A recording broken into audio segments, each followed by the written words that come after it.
economy grew solidly in the third quarter, continuing to defy expectations for a slowdown. Gross domestic product climbed 2.8%, according to the Commerce Department's advance estimate for July, August, and September, as consumer spending increased at its fastest pace in 1.5 years and inflation slowed sharply.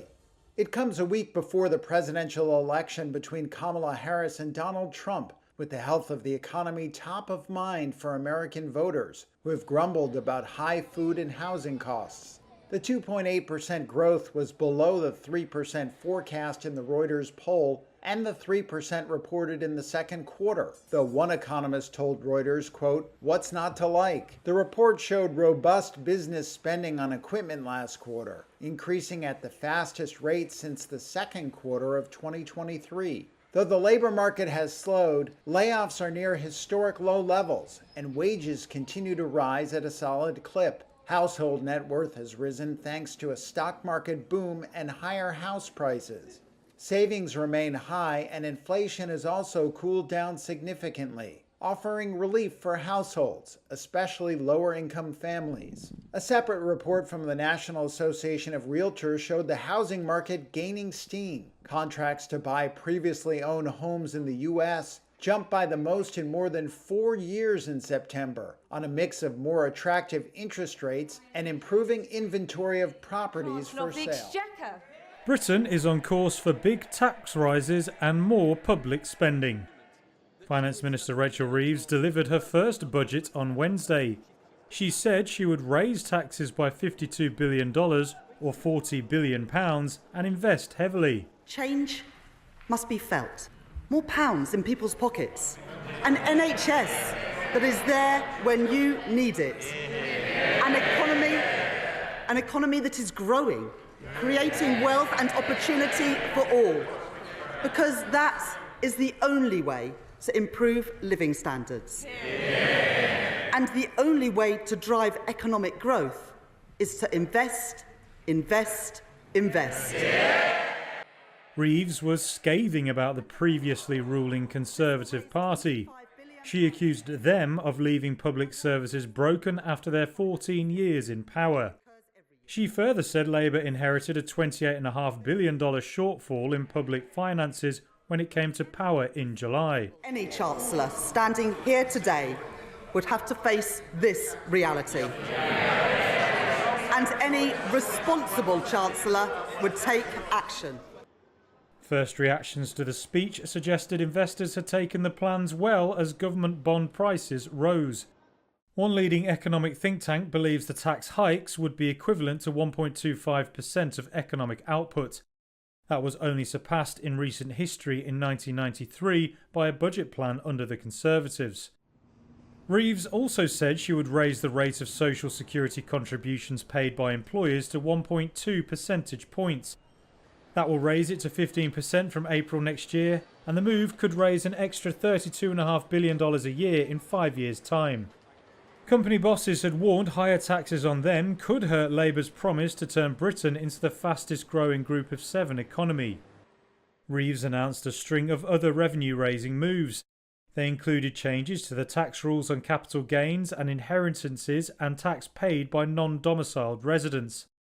The government also said that she would increase the day-to-day health budget by $29.33 billion.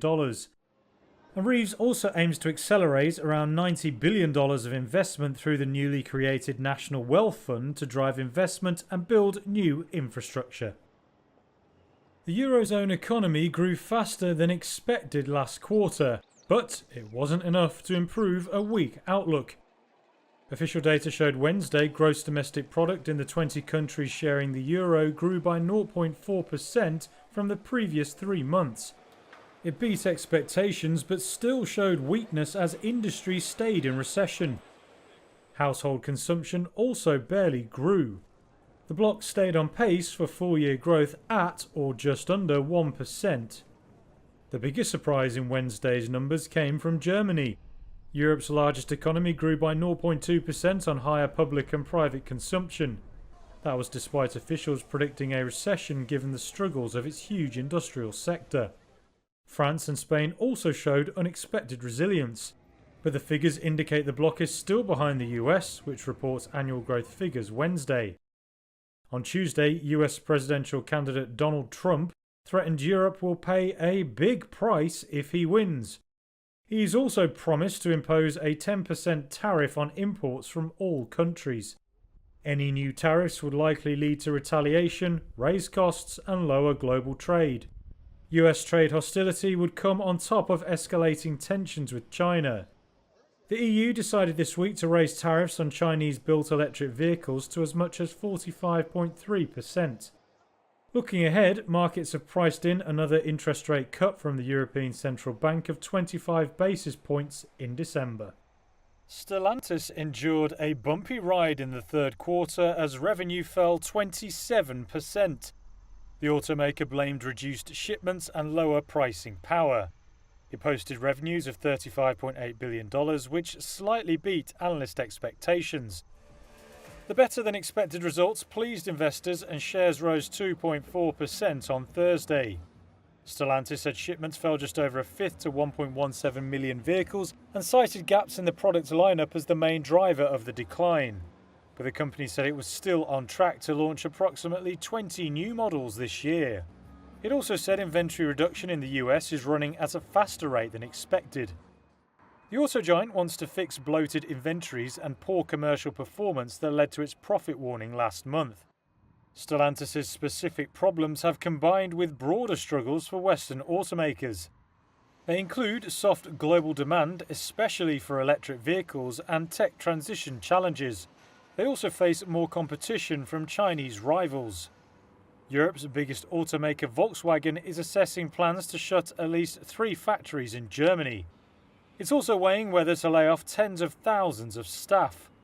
Stellantis shares have lost about 40% of their value this year. The auto giant confirmed Thursday its recently reduced full-year results guidance after it posted a 40% decline in adjusted operating income in the first half. U.S. stocks closed lower Wednesday as chip stocks tumbled and investors await a host of corporate earnings. The Dow slipped marginally while the S&P 500 lost about 1/3% and the Nasdaq fell about 0.5%. AMD contributed to the weakness in chip stocks after its revenue forecast failed to impress investors looking for a bigger windfall from the AI boom. Its shares sunk nearly 11%. However, Alphabet added nearly 3%. After the first of the Magnificent Seven megacap technology stocks to report quarterly results, posted strong results. After the close, fellow Mag 7 members Microsoft and Meta Platforms released results, showing they both beat quarterly revenue estimates. Despite the promising results from the tech giant so far, Gerard Chief Investment Officer Tim Chubb calls this earnings season overall lukewarm and thinks stocks are looking pricey. Right now, equities are expensive.